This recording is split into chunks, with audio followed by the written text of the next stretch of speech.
After doing this last year, showing you the most peaceful countries in 2019, here is the updated version for 2020.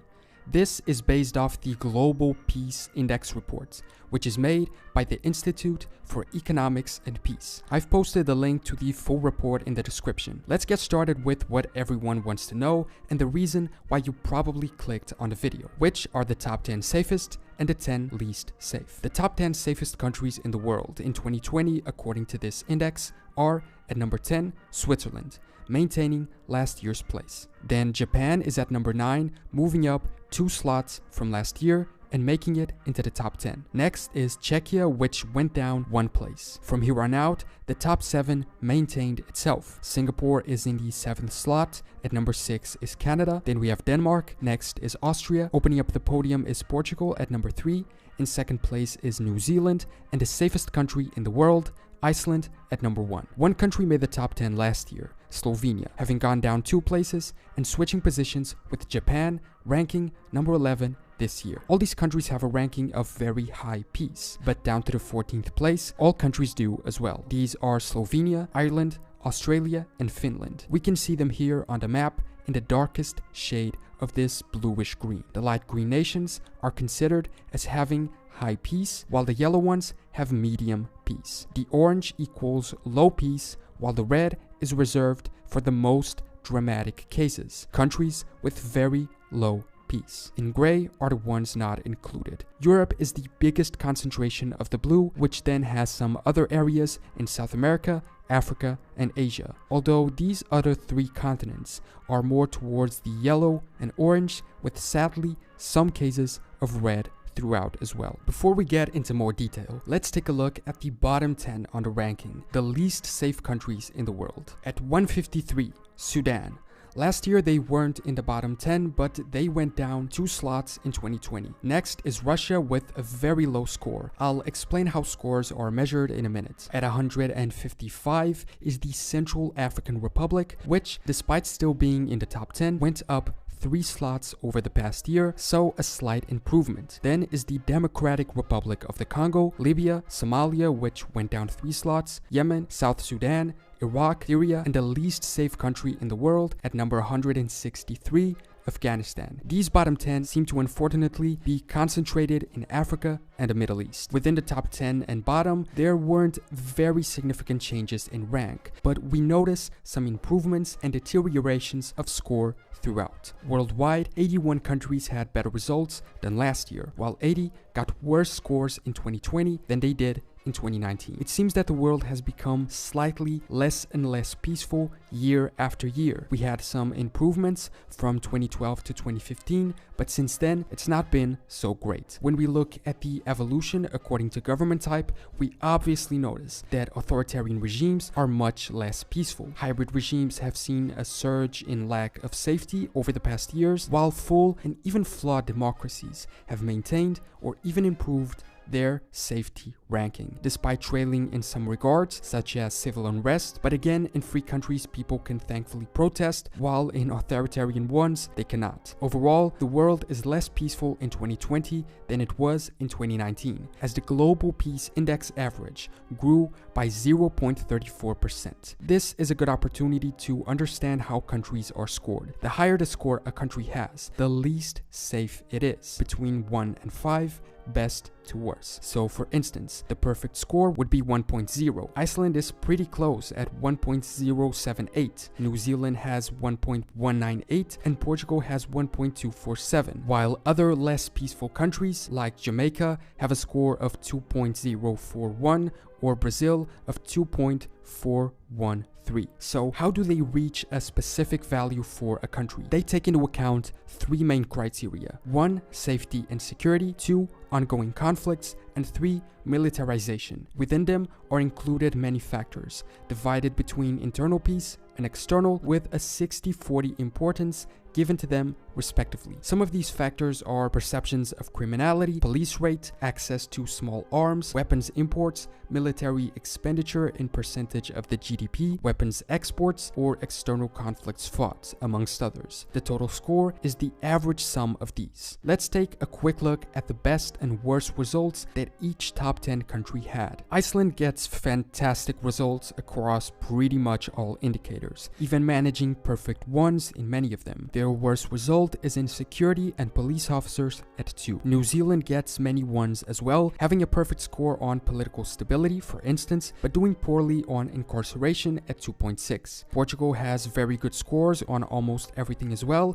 with only 3 factors above the 2.0 mark, and the worst of them being security and police officers, in similar way to Iceland. Austria trails on exactly the same issue, plus access to weapons and perception of criminality, but doing very well on the majority of other factors. Denmark gets a perfect score in intensity of internal conflict, but not so good on police, perception of criminality, and neighboring country relations. In Canada, the biggest issue is access to weapons, and one of the many perfect results is, for instance, political stability. Singapore gets the worst possible result, 5 out of 5, on weapons imports, also spending a lot on military and their armed services, but gets a perfect score on displaced people and external conflicts fought. Czechia doesn't import many weapons, but they do export them, with that being one of the worst results, compensated however by many other positive ones, such as those weapons not being accessible by their own people. Japan does the worst on their neighboring countries' relations, but great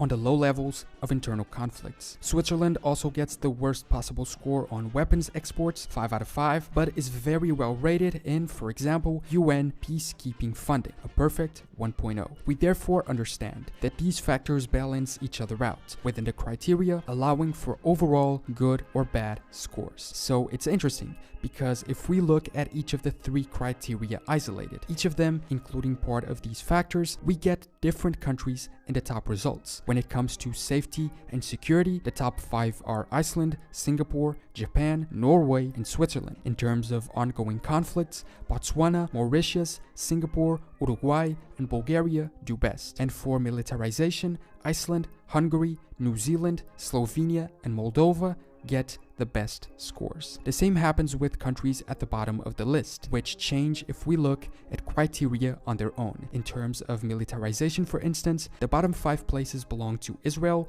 Russia, and Korea, the United States, and France. The evolution trend for each of these is also interesting to see. Ongoing conflicts have been going up since 2015, sadly. Militarization has been going down, despite having a few ups and downs. And we can see it detailed by regime type as well, with an overall tendency for less military expenditure. And safety and security has been somewhat steady as well. When it comes to regions, we can see the average results of countries in each of them. Let's also mention who leads the table and who trails at the bottom as the most and least safe, respectively. The report considers 9 regions, and on this graph, we can see that Europe is the safest on average, with Iceland at the top and Turkey at the bottom, followed by North America, where they only consider Canada and the US. So Canada is first and the US are second, but very different scores, and the US have almost twice the score as Canada, thus being almost twice as unsafe. Asia Pacific is next, with New Zealand at the top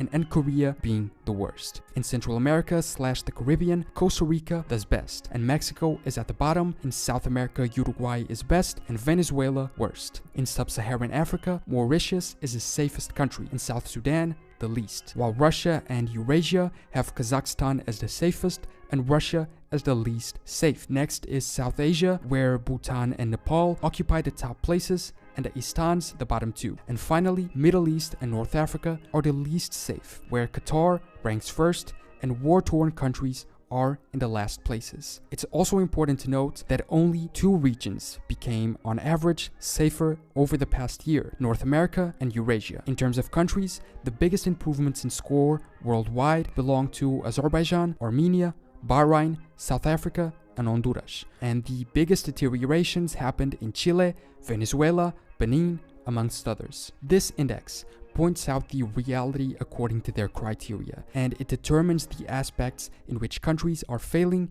thus creating less safety. However, they do something fantastic as well. They point out some of the solutions. In the report, they identify 8 determining factors for the improvement of peace. These are well-functioning governments, equitable distribution of resources, free flow of information, good relationships with neighbors, high levels of human capital, acceptance of the rights of others, low levels of corruption, and sound business environments.